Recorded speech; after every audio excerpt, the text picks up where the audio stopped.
Forgiveness. Forgiveness is a sensitive subject for survivors of sexual abuse. Forgiveness is not trusting that person. It's separate. Forgiveness does not mean in any way you need to be in a relationship with that person, even if that person is a family member, ever. Okay? Forgiveness is not saying what you did is okay in any way, shape, or form. That's not forgiveness. Forgiveness is actually for you. You get to break the connection between you and them. You stop letting them drive your emotional car in your life, okay? Now, let me share a few myths about forgiveness from my book, The 7 Love Agreements, okay? The first myth is they have to change. They absolutely never have to change for you to forgive them.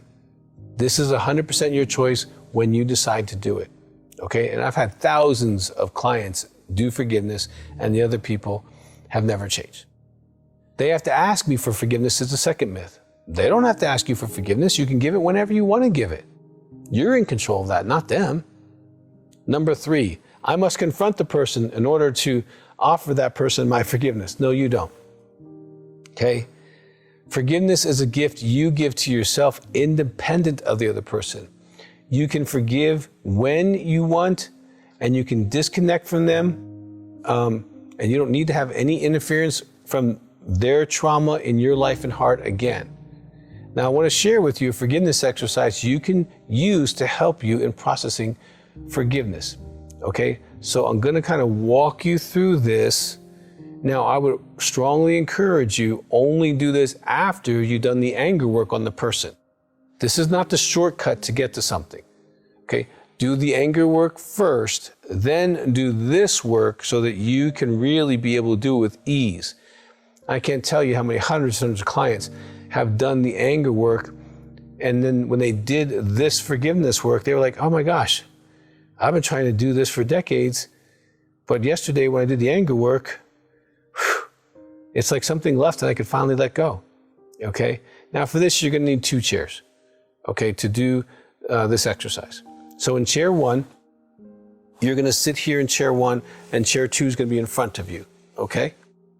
And in that chair, so in the chair you're sitting in, you're going to role play being the perpetrator. So I would be Francois, okay? And I am owning and apologizing with a clear, mature mind, as if I was having an epiphany, to you, okay? So in this case, it'd be Doug. So if I was Francois, I would say, you know, Doug, I need you to forgive me for getting you drunk and for using you sexually and throwing you away, and I need you to forgive me because I was sick, okay? And on and on and on, whatever needs to be said, right? Then I stand up, I turn around, I get in the opposite chair, and now I'm me.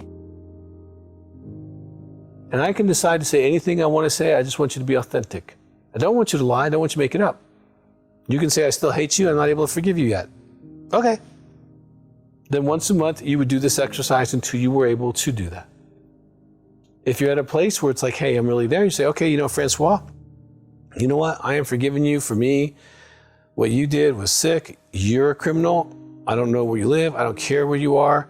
You know, I hope that God deals with you in some way, but I'm not carrying this anymore. This is your crime, your sickness, and I forgive you because I deserve to be free. Okay, something like that's great. Then you go back to the perpetrator chair and you say thank you to Doug. Doug, thank you so much for forgiving me. I don't deserve that. And I just appreciate you saying that because I needed to hear that. Thank you. Okay, however that role plays for you, okay?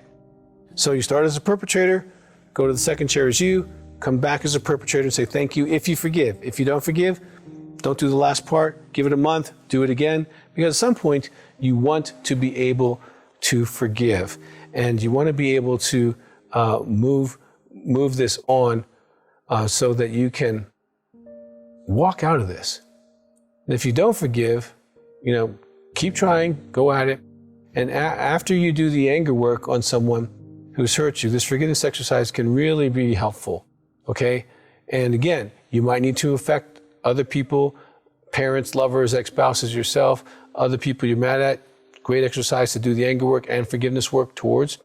Forgiveness is something you can give to them but it frees you as well.